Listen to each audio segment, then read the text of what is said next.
if he likes the way you move, if he likes the way you drive, if he allows you to use his weapon, which is speed, you will become a victim of Stuntman Mike.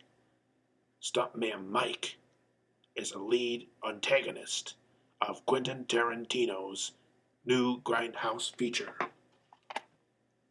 Death Proof. Hey guys, that was my little intro there. That was kind of my. And for those who never saw it, basically for to advertise Grindhouse, they've made trailers for both Planet Terror and Death Proof, the two films of Grindhouse, and they've also made a trailer for Grindhouse itself. So that was kind of my impression of my imitation of the trailer voice guy that you hear during those trailers. Um, so for today's movie review, I am going to talk about Death Proof. It is Quentin Tarantino's film that he made for Grindhouse. Robert Rodriguez made Planet Terror for. That was basically his film for Grindhouse. But today I'm just talking about Death Proof. This is the film that I'm reviewing for you. The film that I reviewed in general. I didn't review Planet Terror. Pretty okay film. So this is, like I said, this is Quentin Tarantino's portion of Grindhouse. For Death Proof, you guys, basically there was a. Let me scoot over here. There was a group of girls who were going like on vacation to this lake house, and while they're there, they stop at these bars and um, they basically stop and make like a few like restaurant stops and bathroom stops, and they talk about their relationships that they've had since they last seen each other and things like that. And while at this bar, they meet this guy named Stuntman Mike, who's played by Kurt Russell. He has this car that has like a huge skull design on it. In fact, this is basically what it looks like right here. That's an illustration version of that. And basically, he claims that his car is death proof. He is a stuntman for Hollywood. He does all the stunt work for stunts involving cars and big budget Hollywood movies. And basically, when he's the driver, when you're the driver of this car that he drives, you basically can't die. It can endure several big stunts, and the person driving will be perfectly fine. And so basically, these girls kind of ignore him. They think he's just kind of full of crap. And but there's a girl played by Rose McGowan at this bar, and she needs a ride home. And she gets a ride from Kurt Russell's character, and we kind of get to see an early envisionment of basically what this car can do. If you were driving it, you're fine, but if you're in the passenger seat or any other part of the car while it's driving, you basically won't be fine. So later on in the film, so not only did we focus on this group of girls who were going to this lake house, but there's another portion of the film that this is after we see those girls.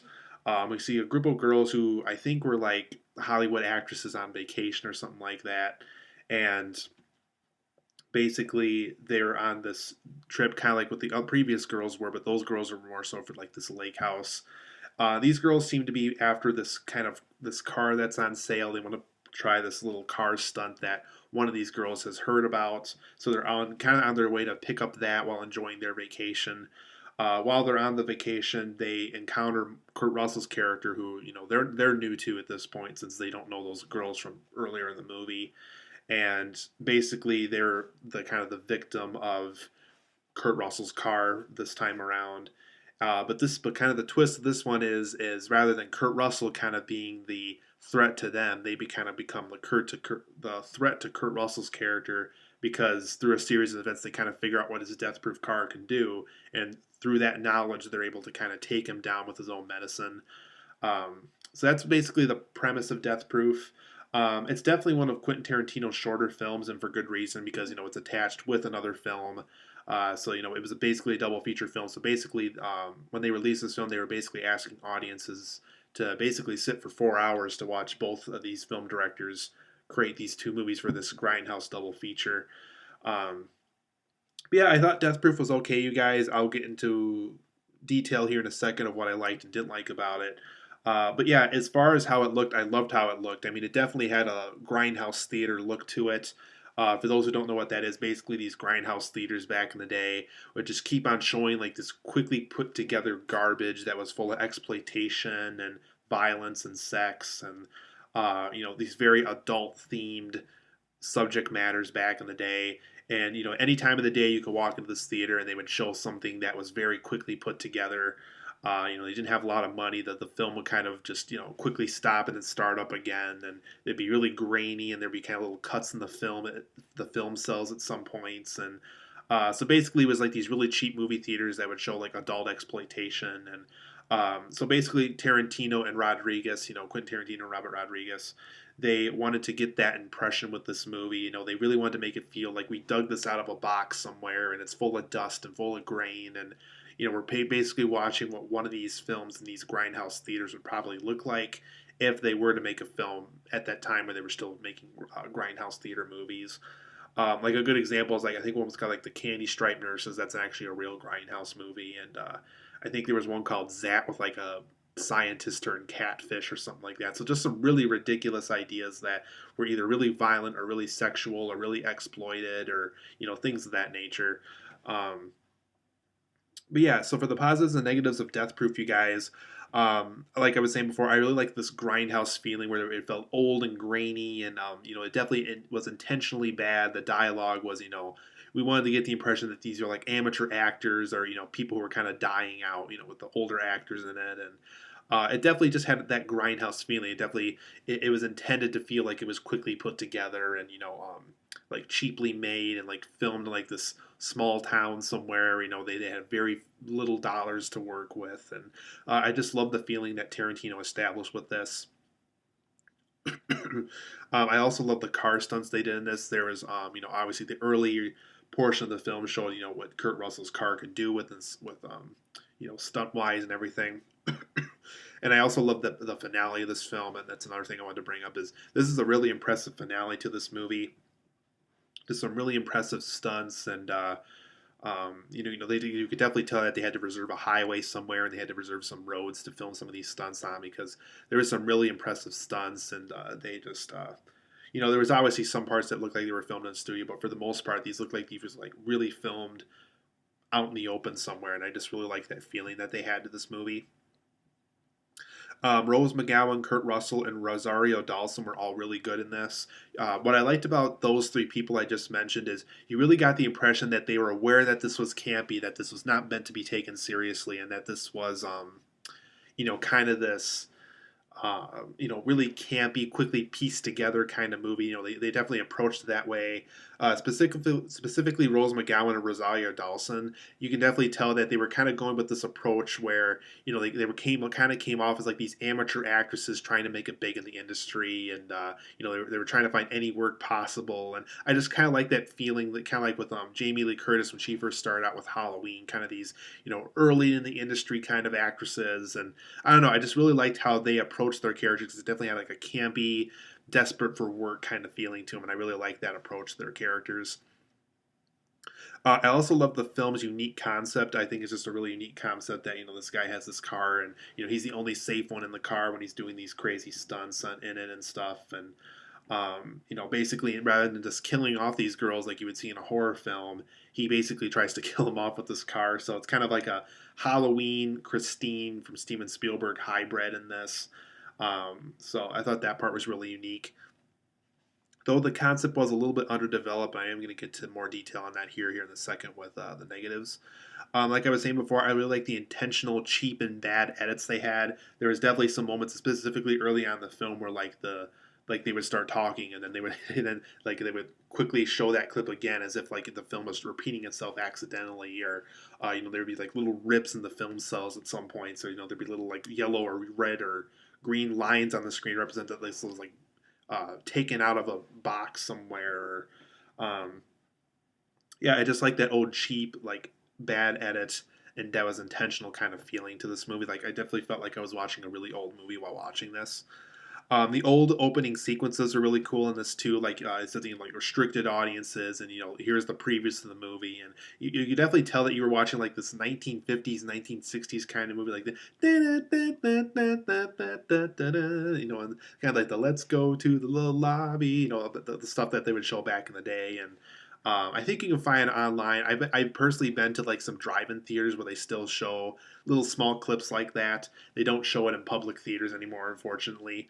Um, But I really liked how Quentin Tarantino added those, and I also liked how near the beginning of the film, like we see like the feet on the top of the car, and you see like opening credits playing over it and stuff like that. I thought all of that kind of stuff was pretty cool. Um, so for the negatives, you guys, I thought the overall setup and conversations took a little too long in this. Just it took a very long time to get up to the point that this was basically about a movie about the stuntman trying to kill off people in his car, and just the overall setup I thought took a little too long to get there. There's also a ton of conversations in the film, specifically in like the first hour, I would say. I mean, there's just so many conversations in this film. You almost kind of wanted Tarantino to get right to the point during this long stretch of conversations, just because we see so many of these, and I think he could have made his point a little quicker, to tell you the truth. And I think Robert Rodriguez probably would have enjoyed that too, because whether Planet Terror or this one was shown first, I don't know which one was shown first at the Grindhouse showing for this.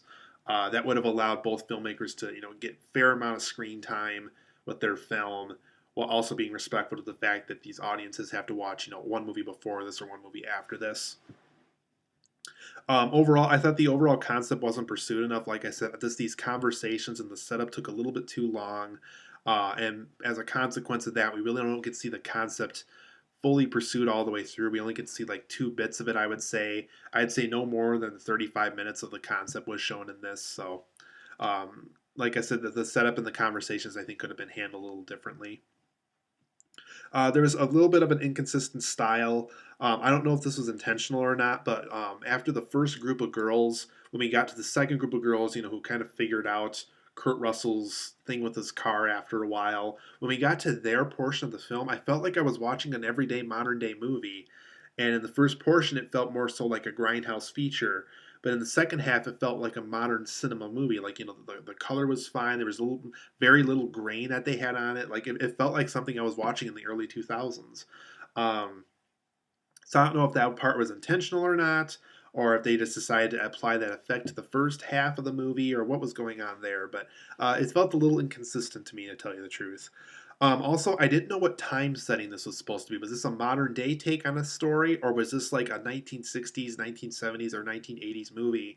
And if it was, how come people have cell phones and modern day technology and Red Bull and things like that? And if they wanted to make it an older film, they would have to take those things out of it. But if it's a modern day take on a story, my question, if it is a modern day take story, how come people are driving all these old cars? I mean, most people would drive, something like I would drive, like an early 2000s Honda, but it seems like everybody in this movie has a muscle car and like nothing later than like a 1985 car. And I don't know, if depending on what time frame or time zone or time period that Tarantino wanted to aim for in this, I think he needed to make those things decided early on during the pre-production of the movie, because as far as I'm concerned, it was a little bit of both an older setting and a modern day setting, and after a while I just couldn't figure out which setting Tarantino officially chose for this movie. There was a few boring characters along the way too. Just some characters that were either insignificant to the plot, or just characters that were there to be there. I don't know if Tarantino was just being nice and allowing all these actors and filmmakers and screenwriters to be in the movie or not.